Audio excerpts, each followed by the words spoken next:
Hi, my name is Rebekah Davis, and I'm an educator from Alamance County, and I've helped to develop some of the materials that you'll find on the Educator Resources page for Alamance Battleground State Historic Site. Now, hopefully you already have your link to this page and you're looking at the educational modules, but if you didn't get it, if you filled out the Google form to request and didn't get it, then I would check your spam folder and make sure that the reply didn't go there. That's where mine landed the first time that I filled out the form. So on this page, you'll see it says Module 1, 2, 3. These are actually links to paper versions of what we have housed on the Canvas classroom. So if you have a North Carolina Canvas teacher account, I would recommend using that and going into the Canvas classroom. And from there, you'll be able to look at everything we've collected. You can clone the entire classroom or just take some of the activities that you're interested in. The first module is about the regulation and the battle itself. The sequence of events activity here is actually modeled after this Vermont tour that we have about the regulation. So we actually specifically wrote the sequence of events to reflect what's here. So you can integrate what's contained in these modules a little bit more. So there's the self-guided tours on the second part of the Canvas classroom. Now let me see, here it is.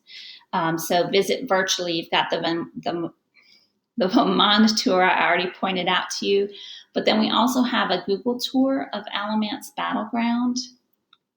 And students don't need VR viewers to be able to see this. You can view it on a flat screen. It's not a problem at all. There's 4 scenes, and they can choose items to look at more carefully. And in case you didn't know, students can design their own Google tours online. That'd be one of the things I'd be happy to help you with if you have any questions. Might be an interesting historical site activity. The other 2 activities are the role of women in colonial America, where they can consider some of the things that the women of that time might have been involved in. And then the differing views activity is actually very timely, I think. It's about monuments and finding out why people put them up. Could be as simple as considering different historical resources, only those historical resources, those authors may not agree either. So we've got a lot of sources here that students might consult about the monuments on Alamance Battleground's site. And you could come to a discussion about, what did the monument mean before and what does it mean now? Does the meaning change over time depending on things that happen? We've also been very aware that you've got to pay attention to standards in North Carolina classrooms. So we looked at the social studies standards, and in grades 3 through 8, you probably have your best connections. 4th, 5th, and 8th actually have direct connections.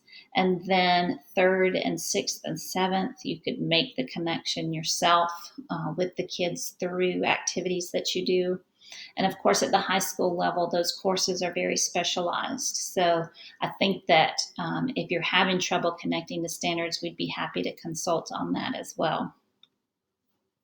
Like I said, if there's something you have a question about, you can send Jeremiah, who's the site manager, an email, and he can put you in touch with me. And I hope that you enjoy your educational resources on the Alamance Battleground website.